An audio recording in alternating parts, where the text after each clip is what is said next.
Ce vendredi 10 mars, Ramzy Bedia fête ses 51 ans. L'acteur qui aujourd'hui alterne entre projets hilarants et plus sérieux, a commencé sa carrière aux côtés d'Éric Judor. Des débuts marqués par une rencontre plutôt cocasse. On ne présente plus Ramzy Bedia. Depuis de nombreuses années, il fait rire les Françaises et les Français, notamment avec ses rôles iconiques dans les séries H et La Flamme. Un humour qu'il met parfois de côté pour nous offrir des rôles plus émouvants, comme celui de Neptune, un criminel poète particulièrement bouleversant, dans Cette musique ne joue pour personne, réalisé par Samuel Benchetrit. Avant d'être cet acteur pouvant alterner entre les registres, il était toujours accompagné de son ami Éric Judor.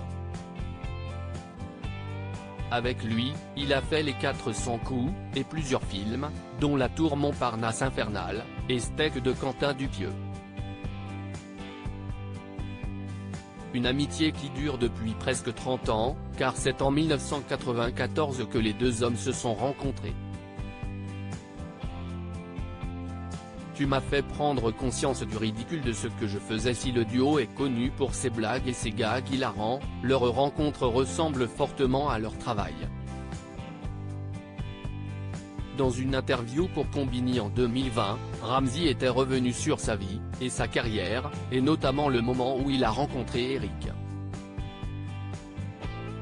L'acteur raconte qu'il était vendeur de parfums quand il est tombé sur son acolyte.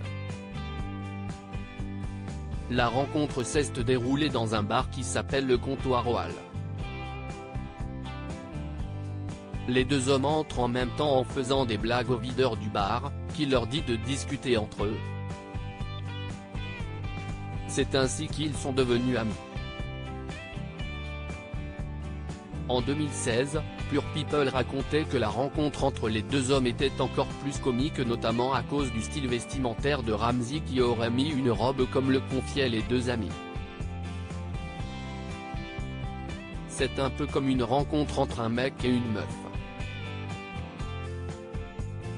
Il jouait la meuf, bien évidemment, déclarait Éric à propos de Ramzy. Une rencontre qui a abouti sur des moqueries, qui a quelque peu blessé l'acteur qui fête aujourd'hui ses 51 ans. Tu m'as fait prendre conscience du ridicule de ce que je faisais. Ça m'avait un peu blessé. Je te le dis aujourd'hui, mais c'est pas passé cette blessure.